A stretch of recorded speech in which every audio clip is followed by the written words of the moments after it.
And then, even in your industry, no matter what industry you are, it's going to be a battle of stories. And everyone can tell their story right now. And if you don't tell a good story for your business or whatever you're doing, someone else will. They'll listen to this podcast and figure it out, and they'll tell a better story. And I think that's what's coming. So I'm listening to this, thinking myself as a business owner and thinking, core blimey, this is a bit much. I just want to sell my stuff to people I do care about, but I kind of don't want to reinvent the wheel. And I've been doing the same thing maybe for 10, 15, 20, 30 years.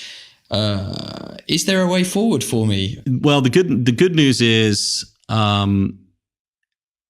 want to come out of the clouds a little bit, and there is hope. And I don't think small businesses are going anywhere. I mean, 90% of the economy will remain in many ways small businesses, but there are going to be massive consolidations in certain industries like transportation, other things that you're seeing. So be aware of those meta trends. Look for stories, great stories that are being told. Understand the impact those could have on you. But I don't want to scare people in thinking that they're just all going to be put out of business because of storytelling. But what I would say is the battleground, because storytelling now is so easy and the cost has gone down next to nothing, will become who can tell a better story. And that's always been the case. But the complexity of storytelling has just multiplied. All the tools that you can use to connect with people, and there's never been a time in history where you can instantly connect with 1 billion people and pick the best 100,000 that you could target with your service and sell it all over the world. And your competition in many cases is global.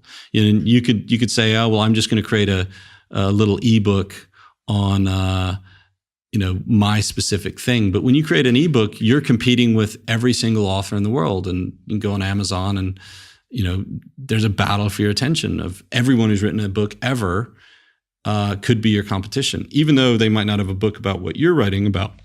You just have to understand that. But there's certainly ways to connect. And the good news is you don't have to be world-class at this stuff. You just have to be better than your competition, the local baker in your town, if that's what industry you're in, or maybe if you're the beauty of Europe and why I love Europe is language creates such a huge safety barrier. If you're in a small European country where, language shields you from a lot of these global competitive forces, like in the United States, there's no hiding.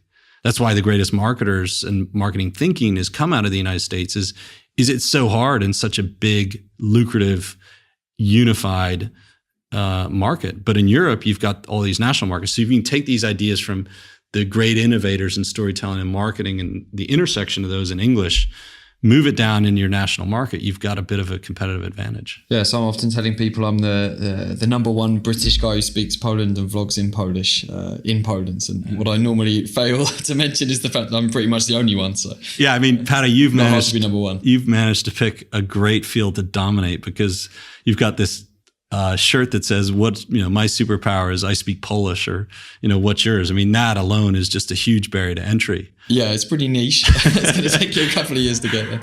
Yeah. So all the way from ancient Greece to Paddy's t-shirt, I think it's probably time to end this show before we go even deeper into my sartorial habits. Sam, what's coming up in the next episode? Yeah, Paddy, I think that's quite a journey that we just took people on, was to figure out a t-shirt about what your superpower is in Polish. So yeah, well, what's next? Well, first of all, just to summarize what we just spoke about. Okay, so we've now finished the history and future of storytelling, and I think that's enough to digest for now. And the next episode, we're going to go into the second of this 4-part series, which is Who is Your Hero? And we're going to go into really what do you need to do to tell a great story. And the first most important step is get out of your own head, get out of your own story, as it will. Forget about your own story, really, and learn about your hero and learn about how you can really think and put yourself in the shoes of the people you're trying to influence. And that, to me, is the absolute differentiator between great storytellers and people who tell great stories that no one ever listens to because they never thought to think of who cares about my story. So that's a great note to end on. Thank you, Sam. We'll see you in the next episode.